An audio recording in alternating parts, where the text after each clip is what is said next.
관찰은 현상을 교란한다. 양자물리학에서는 관찰하려는 의도가 그 대상을 변화시킨다고 말한다. 이것을 관찰은 현상을 교란한다고 표현한다. 이는 관찰 행위가 미시세계, 즉 양자 수준의 입자들에게 영향을 준다는 뜻이다.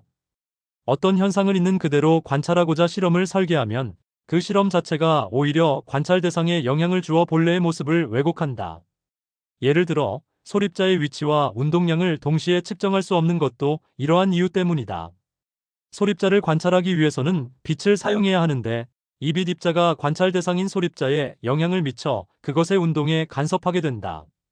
다시 말해 빛을 비추는 순간 입자는 이미 관찰 이전의 상태와 달라진다. 이러한 관찰의 교란 효과는 미시 세계에서 두드러지지만 거시 세계에서는 거의 발생하지 않는다. 예를 들어 탁자 위에 놓인 사과를 바라본다고 해서 그 사과의 색이나 모양이 변하거나 튕겨나가는 일은 없다.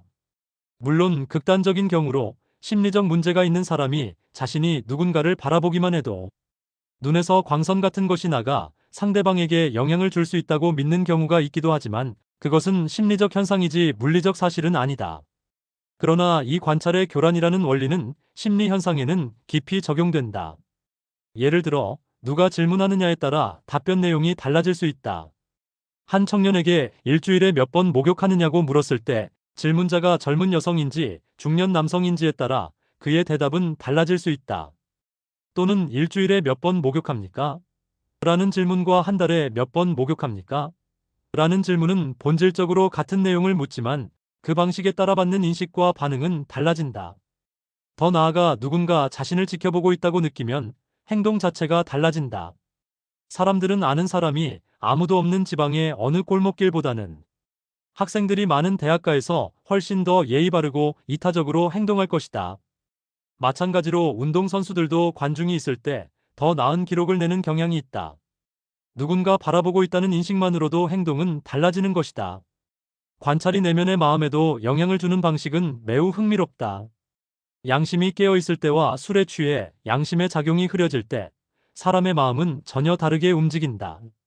그런데 단지 양심만이 아니라 판단하거나 간섭하지 않고 조용히 바라보는 마음, 곧 마음 챙김이라는 관찰만으로도 내면은 달라질 수 있다.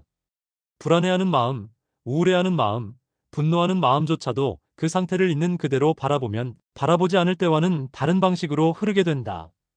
이때 우리는 아무런 개입 없이도 내면에서의 변화를 경험하게 된다.